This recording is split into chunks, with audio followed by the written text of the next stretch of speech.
Hey guys, Nick here. Was going through a bunch of my Uber Scoop parts, and I wanted to go through all the modifications that I did to the actual motor that came on my Uber Scoop. And this isn't the original Uber Scoop motor, but it'll work for this demonstration.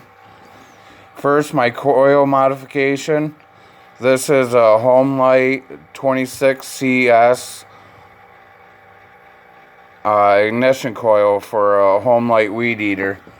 I built this bracket that would go right on there for the Uber Scoop, and it all bolts in, and that solves that restrictive coil problem.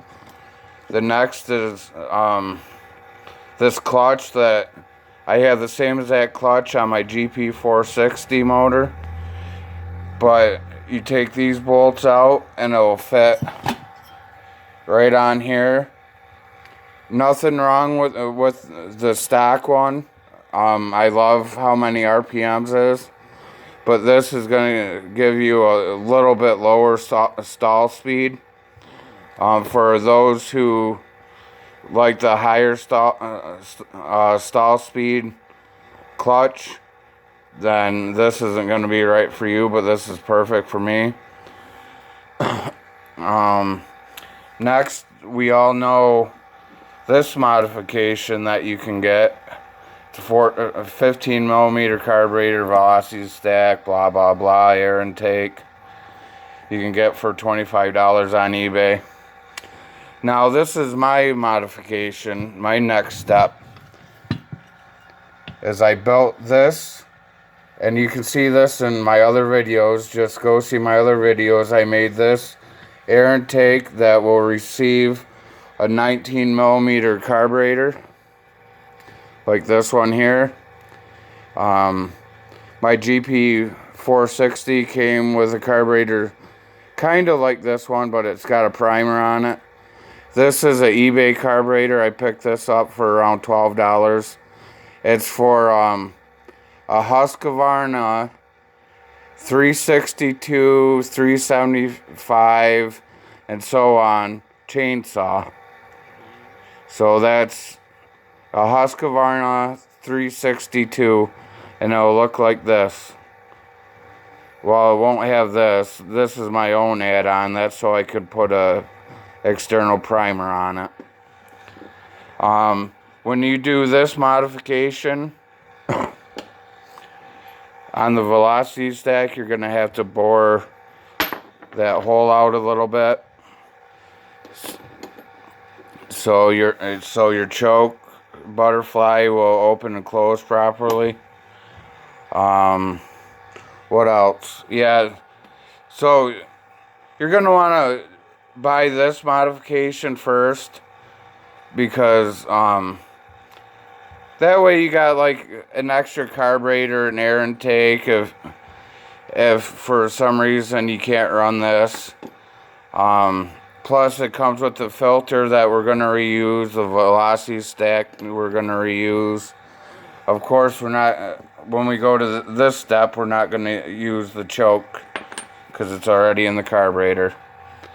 And my muffler that I have an extra of, just to have it around in case I gotta replace it.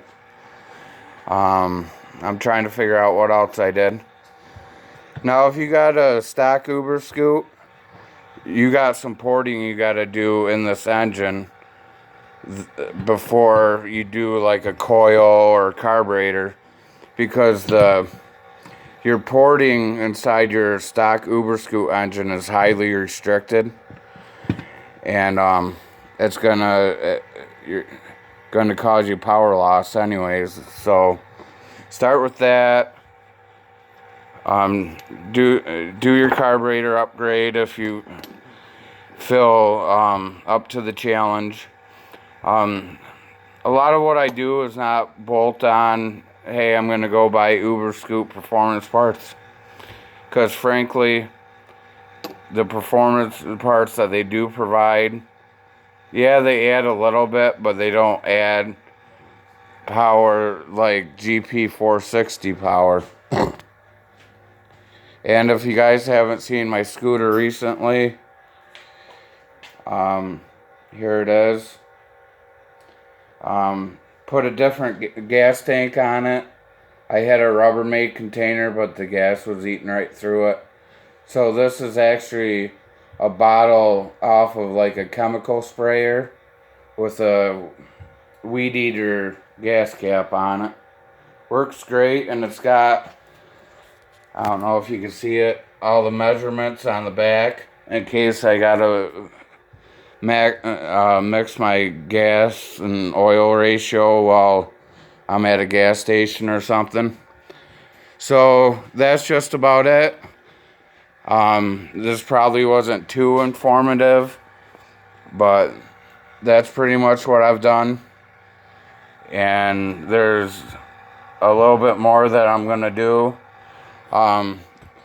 You guys are probably asking me, well, you got the GP460 motor, why are you still playing around with the 49cc? Because I think that this engine has a lot of potential. I think it's a good performing motor. It just it doesn't have the greatest components to work with. I think that this is going to wake this motor up a lot. But if you got the stock Uber Scoop motor, like I said, do your porting, watch my other videos, see what I did, and go to yard sales, see if you can find old weed eaters for cheap. A lot of weed eaters use this same style coil. The only thing is you got to pay attention to your rotation of the motor. Make sure your weed eater motor rotates in the same direction, because some of them operate in the opposite directions on some two-stroke machines, but that's rare. I've only come across it twice in the 10 years I've been doing small engines. But yeah, that's my coil mod. I did my homework probably a couple months before I figured, hey, you know what? The GP460 uses a coil like this. Actually, it looks almost identical to this. And we all know that weed eaters rev pretty high, so I did that, made my bracket. You could make this out of one piece of steel, but I didn't have a big enough piece, so I kind of made it in parts. Like I said, it goes like that. This uses the existing bolt. This top one here bolts through the coil into this, excuse me, and this bolts onto the other bracket on the other, and that holds your coil into place. So I hope this was a little bit informative, but if not, I'm sorry. I'm still hurting. I wrecked my scooter last week and broke a few ribs, so I haven't been out in the garage too long. But well, I hope you guys enjoyed, and good luck with your project, and let me know how your project's coming out. Thanks for watching. Bye.